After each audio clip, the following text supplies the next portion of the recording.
Yeah, I remember when I announced the series and like I did one episode and then I didn't do another episode. Because a certain green wolf didn't like my first episode. But hi, I'm back with this series of furry take dissection. A common response I see to criticism in the furry fandom is, if you don't like the fandom, then leave. And honestly, I don't think this statement is entirely wrong, although I do think there's a time and place where this should be said. I see this being thrown around usually when someone throws out a hot take about the fandom, usually a criticism about how certain people get treated or a common reaction that some furries have that is inappropriate. When used in this scenario, I honestly find this very deflective. If it's something the fandom can build upon and push past, then this is just someone burying their head in the sand and not wanting to hear anything bad about the fandom, ignoring the reality that when people get together, there's going to be a few that don't get along or flat out clash with each other. Or, they're just flat out arseholes that nobody likes. And there always should be solutions with appropriate responses, especially if it's hateful or abusive behavior. The person speaking up should not be silenced for speaking up about injustices. To assume everyone has a good experience in the fandom is so naive and honestly just a horrible assumption. We may not all encounter the same people, and for some of us, that's a blessing. And some people can cause irreversible damage, and some people want to prevent that, so they speak up, and that's 100% fine. Once there's solid evidence and not hearsay, because yes, these things can be exploited and used for slanderous reasons, is that the victim's fault? No. But it does happen, so be on the lookout. But then there's those who do nothing but constantly complain about the furry fandom. And I mean constant complaints. Furry fandom this, furry fandom that, and the furry fandom has stolen my left kidney. And then they fall down the extreme pessimism hole, which is a horrible trap where they don't build something up for themselves, find a hobby within the community, or try helping people in the community. They sit in the circle jerk of other pessimistic furries just to complain and make it a personality. I would know, because I've fallen in there, and sometimes you could still say that I'm still there. For me, it was a product of who I was surrounding myself with. There were other furries who were very passionate and intense about these issues, which is fine, but they often got into fights, and a lot of fights, causing drama for themselves, and I've fallen down that hole. A lot.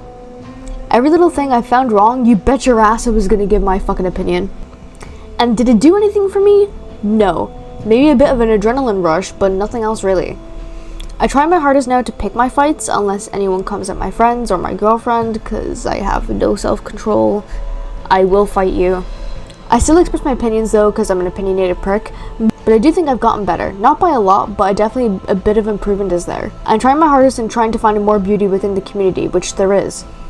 Without the fandom, I wouldn't have discovered my gender identity. I wouldn't have met other people with the same interest in anthro animals. I wouldn't have met my girlfriend. I wouldn't have met some of the most amazing content creators out there.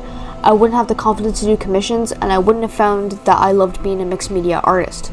There is so much more I can go on about. My love for anthropomorphic media I don't think will ever die, and my love for the fandom that cultivated that into a home and into beautiful pieces of art, whether it be telegram stickers, comics, fursuits, digital art pieces, sketches, paintings, plushies, the lot. That's what keeps me here, and to make memories with my friend circle and create content as an artist. But if this fandom isn't genuinely serving you anymore, why stay? No one's forcing you to be here. As much as some like to joke, this place isn't a cult. You're not going to get shot if you try to leave. So why stay? You shouldn't stay in a place where it no longer benefits you or no longer enriches your life. Especially if your mental health is at stake. The furry fandom is not for everyone. Or you could go the route that many furries I know have done and just be a solo furry and not involve themselves in the community that much. Which honestly sometimes sounds so nice. And sometimes you may not want to leave the community at all. Sometimes it's just burnout in the fandom kicking you in the butt, and that's fair. Fandom burnout happens, and I do have a separate video on that coming up, so I'm not going to go into much detail about that here. So, yeah, I see this take a lot whenever there's drama or whatever, and I don't think it's entirely wrong. I understand that, like, where people are coming from when they say this, but, like, I feel like there's a time and place, because some people say it at the wrong time, or just say it in inappropriate times, but I don't think it's entirely wrong. I do think the furry fandom is not for everybody, but yeah, and I don't know, like, there's just, I don't know, I've gotten to a point where I'm just trying to be happy here. Like, I understand, like, there's so much drama, I understand, but, like, a lot of it just, when you constantly put yourself in the center of that and listening to it, and it becomes an echo chamber, you lose your love for it, and I hate it. Just makes you exhausted. Being a Twitter warrior, that's a better term, actually. Being a Twitter warrior in the fucking furry fandom does fucking nothing. Like, yeah, you have an opinion, cool, no one gives a shit.